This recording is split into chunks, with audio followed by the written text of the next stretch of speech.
special xüsusiyyətlərini deyəcəm. Şimali və Cənubi Amerikanın hər ikisinin qərb hissələri geosinkronal, şərq hissələri isə platforma, düzənlik ərazilər olacaqdır. Şimali Amerika 3 işıqlanma qurşağında qütb, mülayim və tropik. Cənubi Amerika isə 2 işıqlanma qurşağında, tropik və mülayim işıqlanma qurşağında yerləşir. Şimali Amerika 2 yarımkürədə, Cənubi Amerika isə 3 yarımkürədə. Çünki ekvator xətti onu kəsəcəkdir. Şimali Amerika 3 okeandan əhatə olunub, Cənubi Amerika isə 2 okeandan əhatə olunmuşdur. Demək, Şimali Amerika oldu 2 yarımkürə, 3 okean, 3 işıqlanma qurşağı. Cənubi Amerika oldu 3 yarımkürə, 2 işıqlanma qurşağı, 2 okean. Hər ikisinin qərbi geosinkronal, şərqi isə platformadır. İndi ayrı-ayrılıqda hərəsinə baxaq.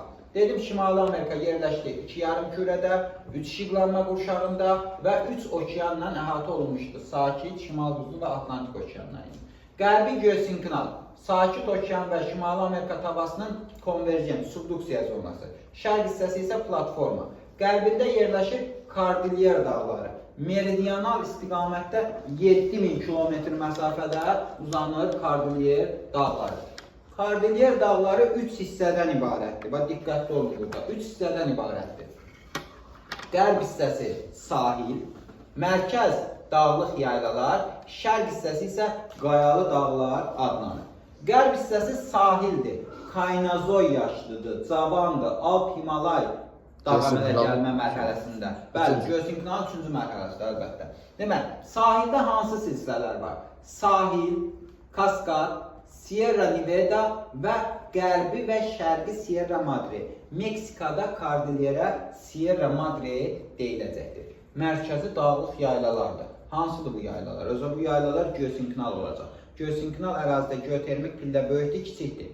Kiçik olacaq, bəli. Geotermik pillə kiçik, qradiyentə isə böyük olacaq. Burada olan yaylalar Yukon, Böyük Hövzə, Colorado, Kolumbiya və Meksika yaylası olacaqdır. Geosinkronal yaylalardır. Və bu yaylalar hər tərəfdən dağlarla əhatə olunduğuna görə iqlimi ariddir, kontinentaldır, kesorofik bitkilərdir, quru olacaq bunun iqlimi. Gəldik şərqisinə, yəni Kordilyerin şərqinə qayalı dağlar adlanır. Qayalı dağlar nə yaşlıydı? Mezozoy, bəli, qayalı dağlar və Meksika yaylası. Bu Mezozoy yaşlıdır, sahil isə Kaynazoy yaşlı olacaq.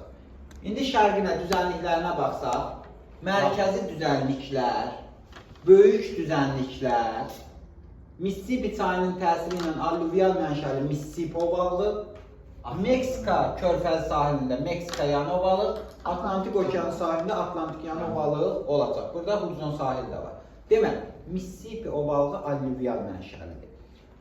Meksika yanı, Atlantik yanı isə abrazyon mənşəlidir. Çünki dənizin sahilində daxil. Amma hər üçü akkumulyativdir, hər üçü platformadır. Hər üçündə geotermik pillə böyük olacaq. Dedim, burada böyük düzənliklər var, yoldaşlar. Bu böyük düzənliklər mərkəzi düzənliklərlə Kordilyer dağları və yaxud qayalı dağlar arasında keçid zonadır. Elə bil mərkəzi düzənliklər, böyük düzənliklər, sonra gəlir qayalı dağlar.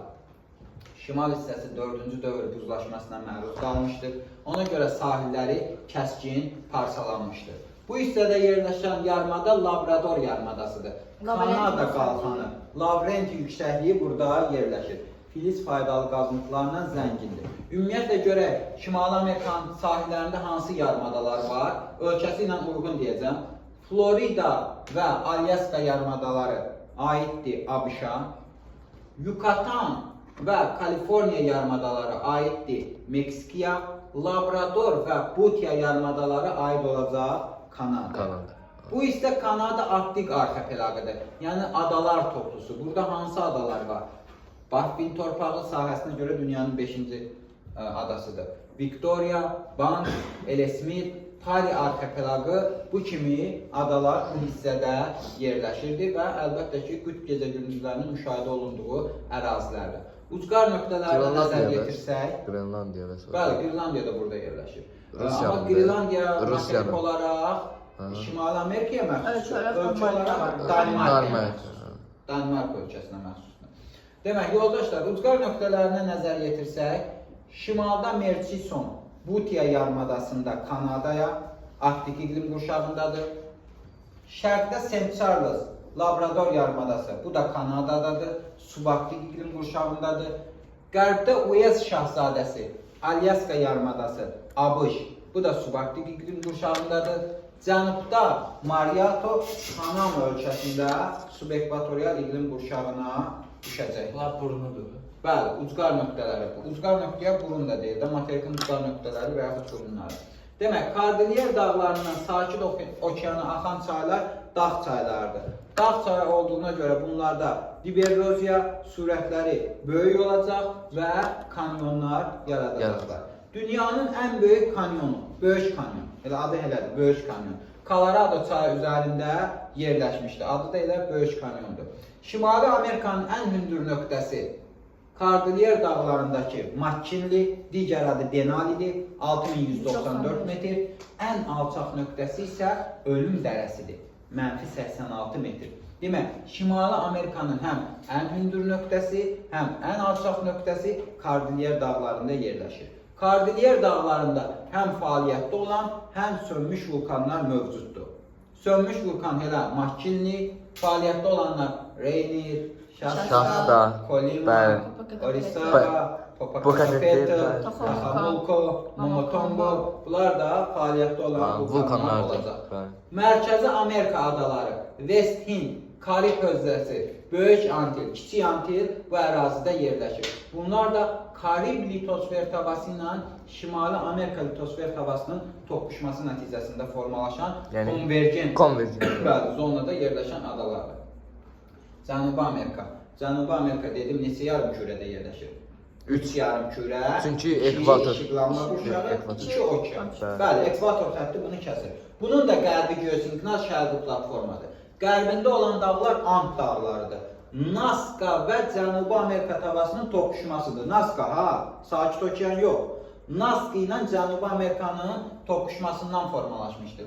Ant dağları dünyanın ən uzun dağ sistemidir. 9000 kilometr məsafədə uzanır. Gəlib odlu torpaq, yəni buradan başlayır, düz Kolumbiya tərəfdən odlu torpağa qədər uzanır. Nə qədərdir müəllim? 9000 kilometr uzunluğu, bəli. Kordilyer 7000-dir, Ant dağları 9000-dir. Demək, Ant dağlarının, ümumiyyətlə Ant sözünün mənası mis deməkdir. Demək, bu nə olacaq? Mis ehtiyatları ilə zəngin olacaq. Dünyanın birinci mis qurşağıdır. Çili və Peru. Mis ehtiyatlarına görə dünyada liderdir. İkinci mis qurşağı isə yenə deyirəm, Mərkəzi Afrika, Kongo və Zambiya olacaq. Ant dağlarında da Kordilyer dağları kimi həm fəaliyyətdə olan, həm sönmüş vulkanlar var. Şimal yarımkürəsində Ruiz, Kolumbiyada, Cotopaxi, Chimborazo sönmüş vulkanı idi. San Pedro, Luluyaco ərazisində yerləşir. Luluyaco dünyanın ən hündür vulkanı, 6723 metr.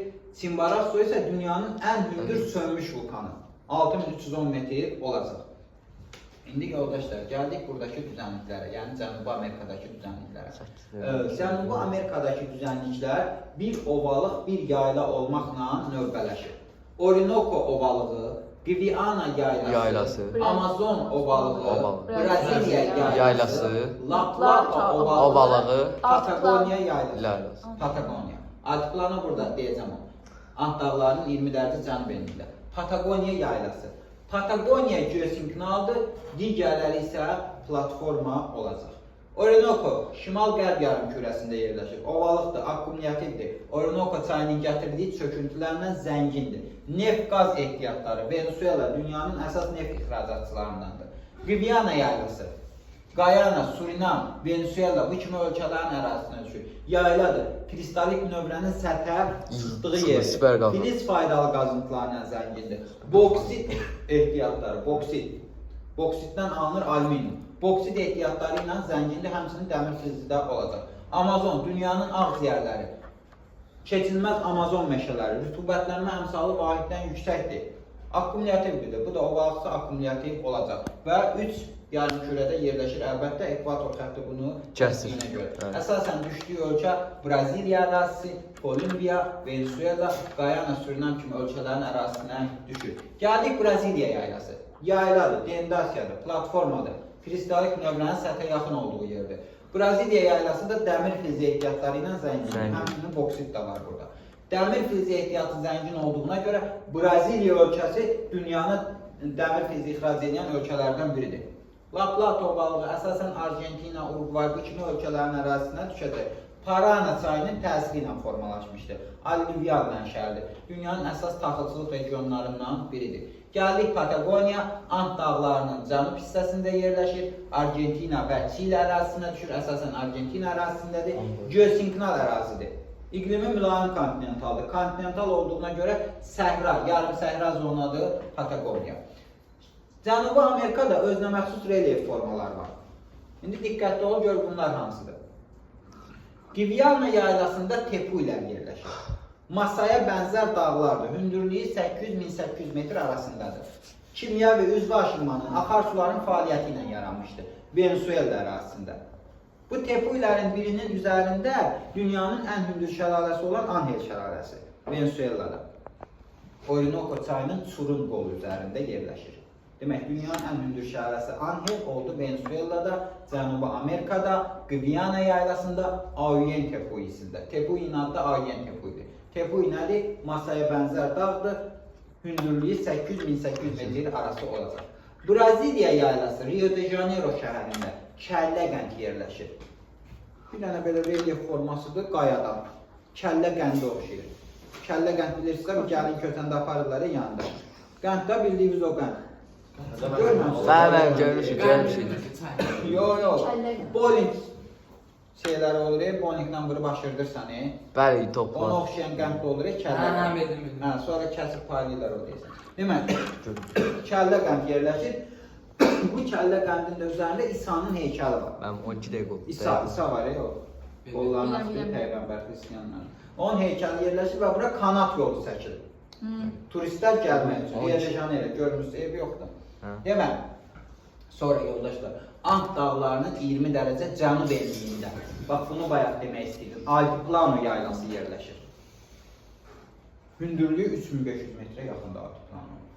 Və buranın da iqlimi kontinental, böyük ölkə kimi kesorofit bitkilər olacaq burada. Cənub hissədə yerləşən ada odlu torpaq adasıdır. Argentina və Çili ərazisinə aiddir. Yarımadası isə burada Valdes yarımadası.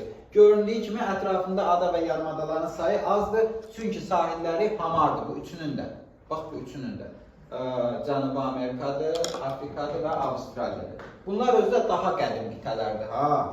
Çünki bunlar Gondvanadan birinci parçalanır. Bunlar isə Lavraziyadan sonradan. Bunlar daha qədim qitələr olacaq.